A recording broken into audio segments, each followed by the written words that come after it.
This is Investment Perspectives with Brad Kimes, daily live streaming interactive, featuring Mrs. Backup.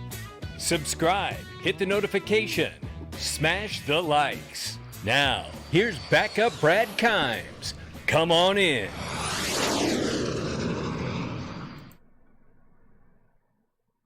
Welcome back to Investment Perspectives, everybody. I'm Brad Kimes. You can follow me on Twitter at Backup Bradley, right above there. All right, so let's get into this thing. I wanted to put together a video, and every once in a while, you've got to look back at the news and fundamentals and things, and clips and everything that we've had along the way, and really compare it against where we're at today and the things that we've seen and the things that we're seeing today even more clearly.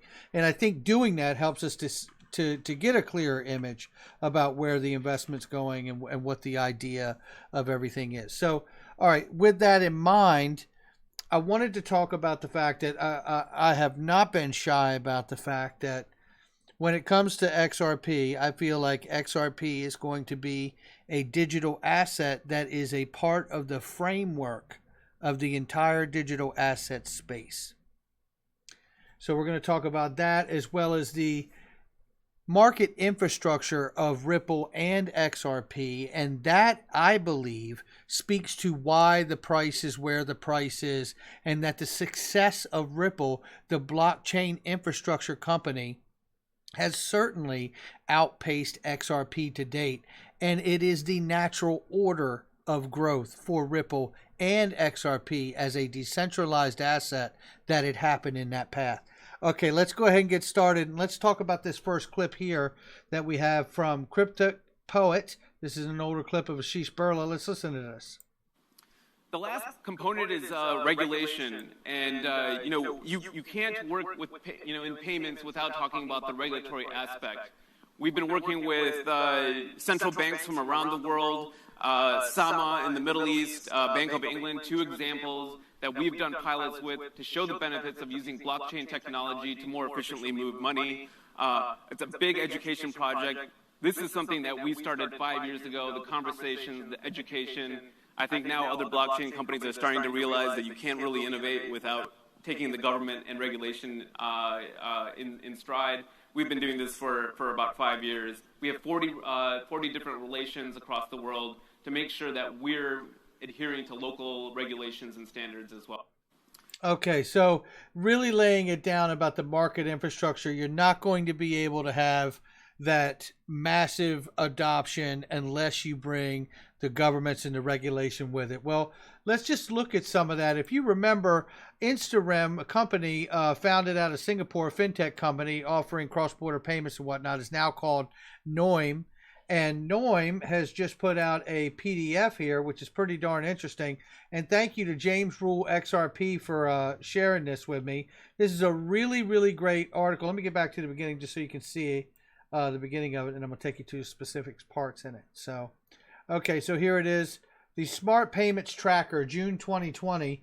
This just came out, and this is pretty interesting because this is broken down by Noim Payments, right? And obviously they're working in conjunction with Ripple.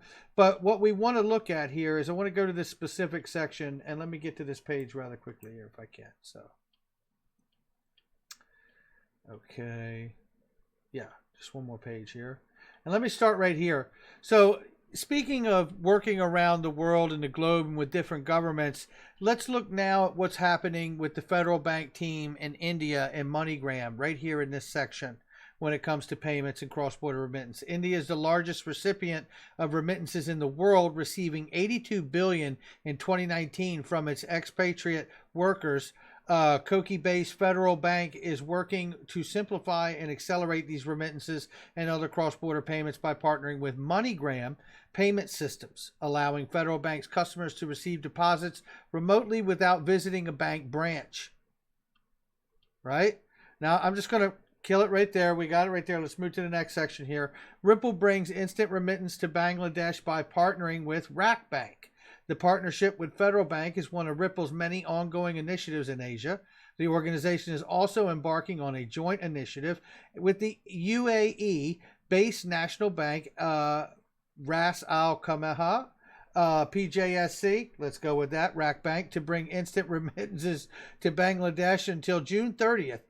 The partnership will offer remittance payments between the UAE and Bangladesh within 24 hours, although transfers its partners, Bank Asia, can be conducted within minutes. These remittances can be conducted through customers' smartphones rather than exclusively through Rack Bank branches, a particularly important consideration amid the social distancing stay-at-home mandates. Funds sent by Bangladesh expatriates currently account for 3.7% of remittance payments flowing out of the UAE, totaling approximately 81 billion, 22 billion in USD during the first half of 2019. Slightly less than half of these funds were sent through money exchange firms, while the remainder flowed through banks. India is currently the largest remittance recipient of the UAE, 37.2%, followed by Pakistan, and 10.5%, followed by the Philippines at 7.5%. Okay, so now let's move along again, because look, this is about the infrastructure, the connecting, the back end. You see the level. I mean, look at what's going on here. I mean, Switzerland, UK, this is unbelievable, the market infrastructure that's being built. Now I want to take you to something that you all have probably seen. Remember this from last year? Recently, it was August of 2019, almost a year ago. It was just after the MoneyGram partnership was announced. Now, this is really interesting. So let's take you to a couple spots in here, okay? Let's start at 1446, 1447 here and go for a minute and a half or 2 minutes here. Listen to this. Before we leave, two more questions. What's your 2 to 4 year view of the global regulatory landscape? What do you think is going to shake out? So like I said, this is a really exciting policy area, and it is certainly, we're seeing an upward trend. We're seeing regulators talking with each other, co-learning from each other.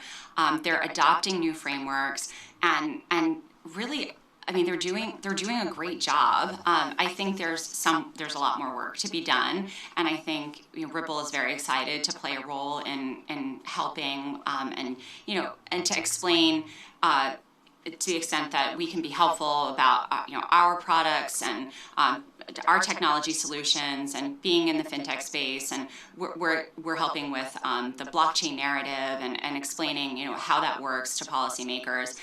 So that's something that we're actively engaged in with 50 governments around the world, and I think that the regulators are hearing us, and I think that they've been extraordinarily receptive.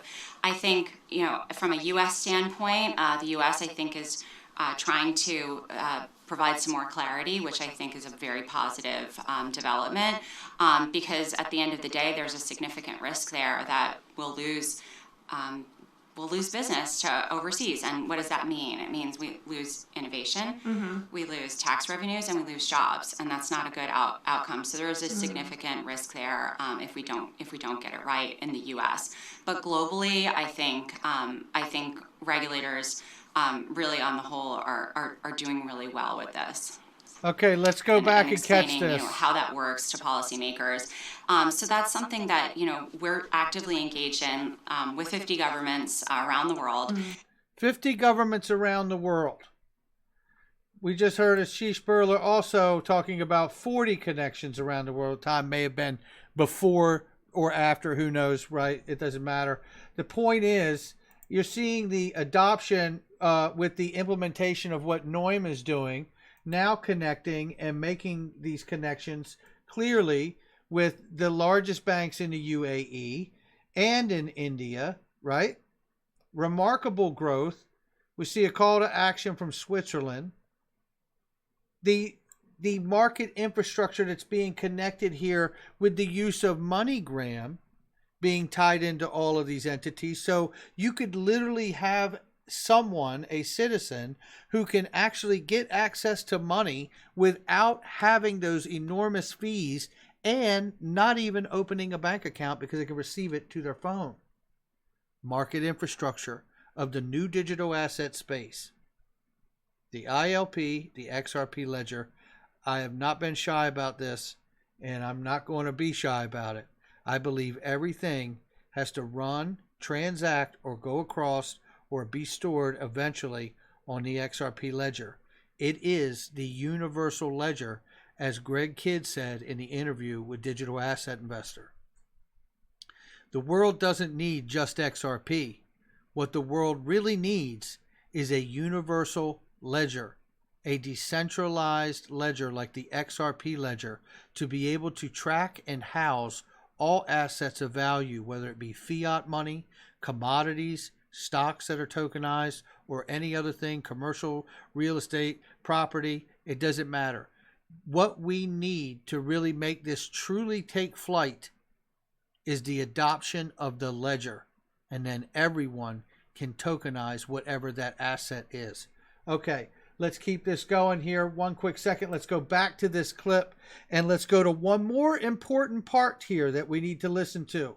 And I want you to listen good to this, because this is very, very important.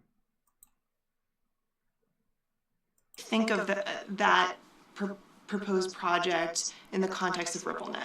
So I think Facebook Libra has a fundamentally different strategic vision than Ripple. Mm-hmm. One of the things that we do is we really are partnering with financial institutions, and we're operating within the existing regulatory framework. That's actually always been the bedrock of Ripple's strategy. Now, listen to what she said there. We're partnering with financial institutions and operating inside the regulatory framework. Listen to this again. Du jour of Facebook's Libra white paper. How do you think of that proposed project in the context of RippleNet?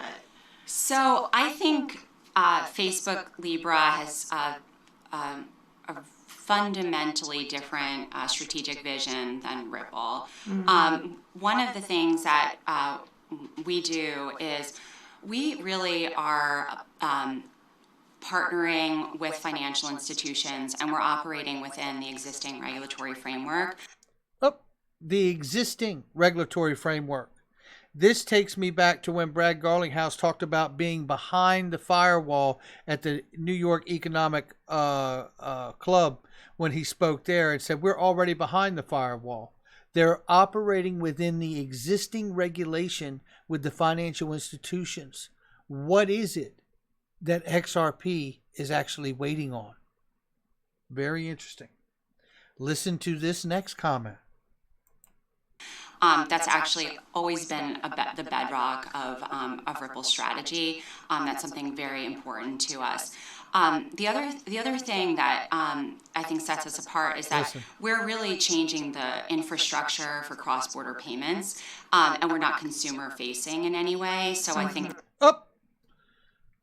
we're changing the market infrastructure for cross-border payments, and we are not consumer-facing in any way. Did you hear that? I have to tell you that I have said this, and you can see this from Ripple's strategy in social media. I love Ripple. I love XRP. I love everybody there. I've had a chance to meet Michelle Bond and Monica Long. We need more professional women in this space like them. We need more people to understand exactly what's going on with Ripple and XRP, and I certainly believe I do. And I've said it before, this is not a consumer-facing product. This is a digital asset that is going to be a part of the digital asset space. I do not believe for a second that it means that you cannot hold it. What I do believe, however, is that by the time it is going to be implemented, it will move so fast and so quickly in price to accommodate the actual the market that they're looking to serve, which is the financial markets, that it will certainly not be a consumer-facing product because it will be out of reach. And what will be a consumer-facing product at that point will be drops of XRP.